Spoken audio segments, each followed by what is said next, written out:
सबसे पहले मैं बात करूंगा ग्रुप 1 की, और चलो ग्रुप 2 की भी साथ में ही बात कर लेते हैं ताकि जो बच्चे देख रहे हैं उनको कोई तकलीफ ना हो।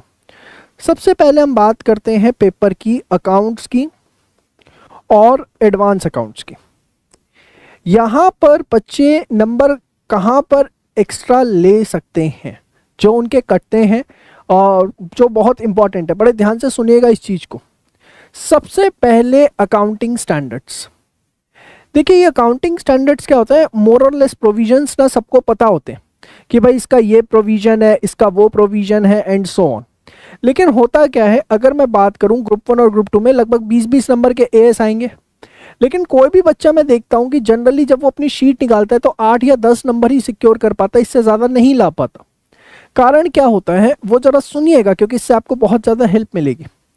एएस के अंदर बच्चे जो है ना सीधे फोकस करते हैं कि मैं आंसर लिख के आ जाऊं, ठीक है, या मैं उसकी कैलकुलेशन दिखा दूं, या मैं एक उसका जो है सिंगल पैरा के अंदर सारी चीज़ें लिख दूं। ये बहुत गलत चीज़ है। हमेशा याद रखिए कि अगर आपको एएस में full out of full marks लेने हैं, अकाउंटिंग स्टैंडर्ड में बहुत बड़ा की एरिया है, 10 नंबर बढ़ा सकते हो। अकाउंटिंग स्टैंडर्ड में अगर आपको full out of full marks लेने हैं, सबसे पहली चीज़ हमेशा आपको एएस का जो नंबर है वो जरूर मेंशन करना है कि कौन सा एएस है, एएस 9 है, एएस 3 है, एएस 1 है, एएस 13 है।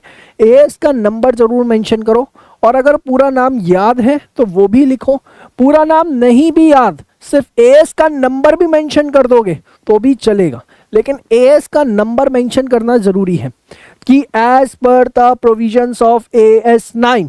अब उसके बाद उसका प्रोविजन जरूर लिखना है, और कोशिश करिए कि थोड़ा सा जो है उसे डिटेल के अंदर लिखें। डिटेल के अंदर मतलब कम से कम 50 से 60 वर्ड्स के अंदर जो है कोशिश करें कि आपका प्रोविजन पहुंचे।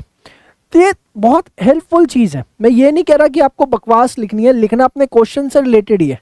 बच्चे कई बार क्या करते हैं, जैसे कैलकुलेशन बेस्ड क्वेश्चन आ गया कि सपोज गवर्नमेंट सब्सिडी मिली है, एएस 12 गवर्नमेंट ग्रांट्स का क्वेश्चन है, तो इसका ट्रीटमेंट क्या होगा, तो बच्चे क्या करते हैं कि सीधे लिख देते हैं कि भैया फिक्स्ड एसेट जो 10 लाख रुपए का है, 4 लाख की सब्सिडी मिली, हम तो इसे 6 लाख का रिकॉग्नाइज करेंगे। नहीं, आप सबसे पहले लिखो कि as per as 12 government grants जो है हमारा जो सब्सिडी मिलती है तो उसके 2 ट्रीटमेंट्स हो सकते हैं। फर्स्ट ट्रीटमेंट ये होता है कि हम उसको जो है कॉस्ट ऑफ फिक्स्ड एसेट में से लेस करें, और उसके बाद जो बैलेंस अमाउंट है उस पर डिप्रिसिएशन चार्ज करें। सेकेंड ट्रीटमेंट ये हो सकता है कि हम उसको जो है फ्यूचर के अंदर एज ए डेफर्ड रेवेन्यू जो है रिकॉग्नाइज करें। तो आप उसका पूरी पिक्चर जो है वो लिख के आइए। ये सबसे बड़ी गलती करते हैं बच्चे की एएस का नंबर मेंशन नहीं करते। दूसरा, अगर मेंशन कर भी दिया तो जो प्रोविजन उसको डिटेल में नहीं लिखते, उसको बड़ा ऊपर ऊपर से लिखने की कोशिश करते हैं।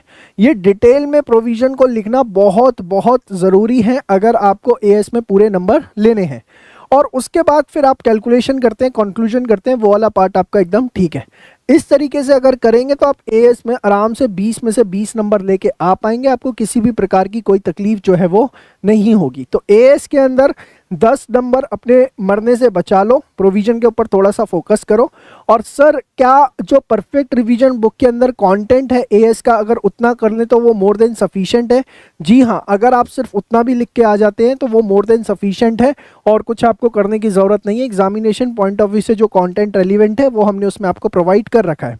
सेकेंड पॉइंट अकाउंट्स के पेपर के अंदर लेके जो मुझे रहता है, जनरली मैंने देखा है, वर्किंग नोट्स। बच्चे जो है बहुत कम वर्किंग नोट्स जो है बनाते हैं, ज़्यादा उनका वर्किंग नोट्स के ऊपर फोकस नहीं होता। बच्चे कई बार मेरे सामने क्वेश्चन रेज करते हैं कि कौन से वर्किंग नोट बनाने चाहिए, हमें कैसे पता लगेगा, क्या हर छोटी से छोटी कैलकुलेशन का वर्किंग नोट बनाना होता है? नहीं, ऐसा नहीं है। आप एक काम करिए, कोई भी जो लेटेस्ट आरटीपी है, या उससे भी अच्छा मैं आपको कहूँगा कि आईसीआई का जो क्वेश्चन पेपर है वो और उसका सजेस्टेड आंसर जो कि आपको आईसीआई की वेबसाइट से मिल जाएगा, उसको जो है आप बहुत अच्छे से एक बार गो थ्रू करिए। आपने क्या करना है कि सपोज जो पिछला एग्जाम था अकाउंट्स का या किसी भी सब्जेक्ट का, उसको आप क्वेश्चन को पढ़िए। क्वेश्चन को पढ़ के पहले सोचिए कि अगर आप एज ए स्टूडेंट होते तो कौन कौन से वर्किंग नोट बनाते। फिर आप सजेस्टेड देखिए कि उन्होंने अपने सजेस्टेड में कौन कौन से वर्किंग नोट वहाँ पर रखे। आपको समझ में अपने आप आ जाएगा जब आप 2, 4, 5, 6 क्वेश्चन ऐसे देखेंगे कि आप क्या सोच रहे हैं और आईसीआई क्या डिमांड कर रहे हैं। देखिए आईसीआई क्या डिमांड कर रहा है वो आपको आईसीआई सजेस्टेड से मिल जाएगा और हर बच्चे के लिए कॉमन है, लेकिन आपकी सोच क्या है वर्किंग नोट को लेके वो हर बच्चे की डिफरेंट हो सकती है और हर बच्चे को अपने लेवल पे जो है उसमें वर्कआउट करना पड़ेगा। और वर्कआउट करने का सिर्फ एक ही तरीका है कि आप आईसीआई की वेबसाइट पे जाएं, पिछले सालों के 1-2 क्वेश्चन पेपर और उनके सजेस्टेड लें, प्रिंट आउट लेकर बैठे तो बहुत ही अच्छा है, नहीं तो स्क्रीन पे कर लें कि क्या किस क्वेश्चन में क्या वर्किंग नोट जो है आईसीआई ने वहाँ पे अपने सजेस्टेड में दिया है। ये वर्किंग नोट के ऊपर अगर आपने सही से काम कर लिया तो मान के चलिए कि कम से कम जो है 10 मार्क्स आप यहाँ पर अपने एडिशनल कर पाएंगे। तो जैसा कि मैंने स्टार्टिंग में लिखा था how to get extra marks, ये एक्स्ट्रा मार्क्स इसीलिए लिखा है क्योंकि होता क्या है जब आप आते हैं, हर बच्चे की आदत होती है कि जब वो पेपर करके आता है तो अपने मार्क्स एस्टिमेट करता है कि मेरे क्या मार्क्स आ सकते हैं, लेकिन वो मार्क्स एस्टिमेशन जो होता है वो उसके अंदर प्रेजेंटेशन क्राइटेरिया जो होता है ना वो मिसिंग होता है। प्रेजेंटेशन अकाउंट्स और एडवांस अकाउंट्स के अंदर तो मैंने आपको बता दी कहाँ बहुत ज़्यादा सख्त ज़रूरत है, कहाँ आप लोगों को चीज़ों को बहुत फोकस करने की ज़रूरत है, ठीक है ना। इसके सेम वे में इनफैक्ट आपके लिए कहना चाहूँगा कॉस्ट अकाउंटिंग के अंदर, कॉस्ट अकाउंटिंग के अंदर भी क्या होता है कि बच्चों को जो है वर्किंग नोट जो है वो इग्नोर करते हैं, नहीं ऐसा नहीं होना चाहिए। कॉस्ट अकाउंटिंग के पेपर की अगर मैं बात करूं, कॉस्टिंग के अंदर आपको सबसे पहले याद रखो, क्योंकि वो पूरा 100% प्रैक्टिकल पेपर है, वर्किंग नोट्स की बहुत ज़्यादा इंपॉर्टेंट है। उसका बड़ा ही सिंपल तरीका है कि कौन से वर्किंग नोट आपको बनाने हैं और कौन से वर्किंग नोट नहीं बनाने। उसके लिए आप अगेन आईसीआई का आरटीपी उठाइए, पिछले 1-2 एग्जाम के क्वेश्चन पेपर उठाइए, सजेस्टेड से चेक करिए, आपको पता लग जाएगा कि किस तरह के वर्किंग नोट हमें बनाने होते हैं। सेकेंड, कॉस्टिंग के अंदर सबसे बड़ी प्रॉब्लम होती है जो बच्चे वहाँ पर इग्नोर कर देते हैं, वो क्या कि जो क्वेश्चन की रिक्वायरमेंट है, जो क्वेश्चन की रिक्वायरमेंट है उसको बहुत केयरफुली चेक करो।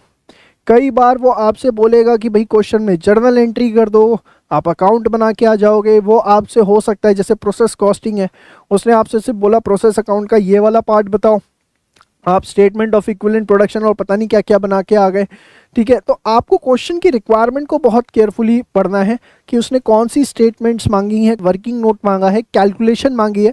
कई बार वो सिर्फ और सिर्फ आपसे कैलकुलेशन मांग रहा होता है, सारी चीज़ें डिटेल में नहीं मांग रहा होता। तो यहाँ पर भी मैंने देखा है जनरली बच्चे जो है 8 से 10 नंबर अपने लूज़ कर देते हैं क्योंकि वो रिक्वायरमेंट को ध्यान से नहीं पढ़ते। तो कॉस्टिंग में ये 2 बातें ध्यान रखनी है अपन लोगों को कि वर्किंग नोट्स जो है और क्वेश्चन की रिक्वायरमेंट को केयरफुली देखना है। इसके अलावा जितने अपने ऐसे पेपर हैं जिनके अंदर कुछ ना कुछ थ्योरी का इन्वॉल्वमेंट आ जाता है, वहाँ पर देखिए एक चीज़ हमेशा ध्यान रखिए कि जो प्रोविजंस हैं वो बहुत अच्छे तरीके से मेंशन होने चाहिए, क्योंकि अगर प्रोविजन सही से मेंशन नहीं है तो चाहे वो टैक्स का पेपर हो, चाहे वो आपका लॉ का पेपर हो, सब में आपको दिक्कत आएगी। एक चीज़ समझ लो, चीज़ों को समझने वाली स्टेज जो है ना अभी आपकी यहाँ पर ख़त्म हो चुकी है। आपका एग्ज़ाम है, जो समझना था समझ लिया, अब आपको फोकस करना है कि आप एग्ज़ाम के अंदर कितना मेंशन करके आ पा रहे हो, कितना जो है वहाँ आप आके रिटर्न कर पा रहे हो। क्योंकि अगर आप रिटर्न नहीं करके आओगे, आप वहाँ पर चीज़ों को एक्सप्रेस नहीं करके आओगे तो आपकी बैंड बजनी एकदम तय है। समझ लिया, जितना समझना था सब कुछ ख़त्म हो गया, अब भैया इस खोपड़ी के अंदर घुसाना है, रिटर्न करना बहुत ज़्यादा ज़रूरी है। और मैं इसके लिए बार बार कहता हूँ, थ्योरी पेपर्स के अंदर कंटेंट की जो है कोई एंडिंग नहीं है।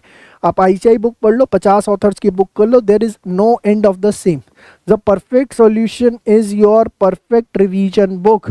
ये जो परफेक्ट रिवीजन बुक के अंदर कंटेंट है, सिर्फ इतना जो है घोटे लगा लो, रट लो, और कुछ करने की ज़रूरत नहीं है।